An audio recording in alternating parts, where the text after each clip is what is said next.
Okay, so let's get right into it. A massive list of names from the Epstein files has just dropped, and honestly, it's causing a lot of chaos and confusion online. So, in this explainer, we're going to cut through all that noise and get to the bottom of what this list is, where it came from, and what it really means. I mean, the names being thrown around, it's a real who's who of global power and influence. You've got music superstars like Beyonce, political leaders from all over the spectrum, including former President Donald Trump. And it gets even more unexpected.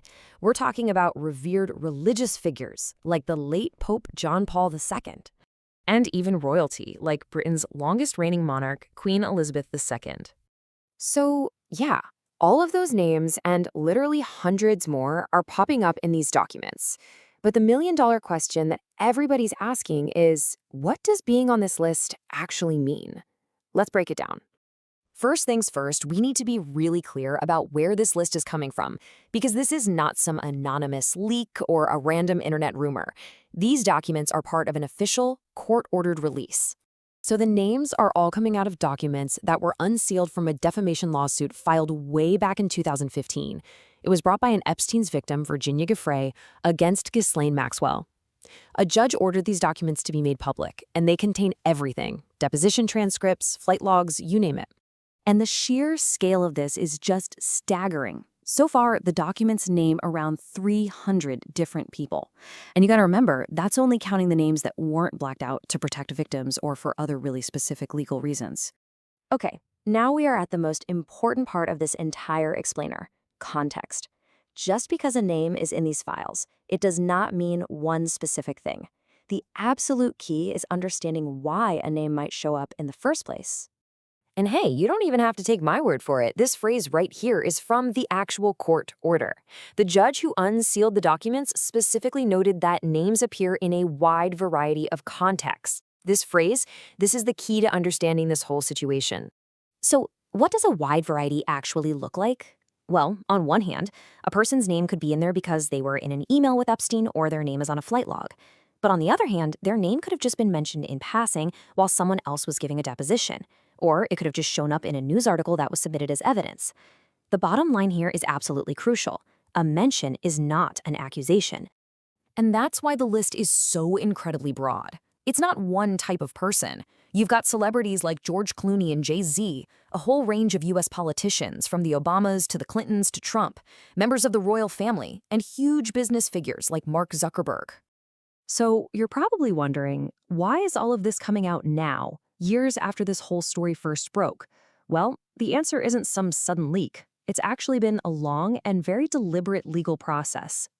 This all goes back to that 2015 lawsuit. See, after it was settled, news organizations, most famously the Miami Herald, sued to get the court records unsealed. Their argument was pretty simple. The public has a fundamental right to know what's in them. And as you can see, this has been a really long road. The lawsuit was filed way back in 2015. The first really big batch of documents was unsealed in 2019, and that directly led to Epstein getting arrested again. And the process has just continued ever since, with judges ordering more and more releases right up to today. You know, the court's decisions really explain why so many powerful people are being named. Judges have had to balance the public's right to know against individual privacy, and time again, they've ruled that the public's right to understand the case is more important than the potential for personal embarrassment or reputational harm.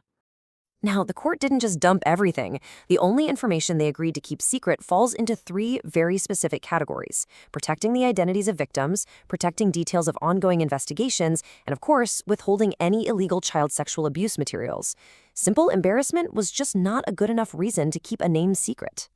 So, after all of that, what's the single most important thing? The one thing you need to take away from this entire release? It's this. The list is an index, not an indictment. Let me say that again. It's a guide to the names mentioned in thousands of pages of documents. It is not a list of co-conspirators. It is not a list of people accused of wrongdoing. Think of it this way. The release of these documents is a starting point for public information for journalists to investigate. It is absolutely not an endpoint for accusation. The context for each and every name is what matters. And that leaves us with a final massive question. Now that all this information is out in the open, not filtered for anyone's reputation or political career, what is the real impact going to be? For the public, for the people who were named, and for our understanding of this really dark chapter in history?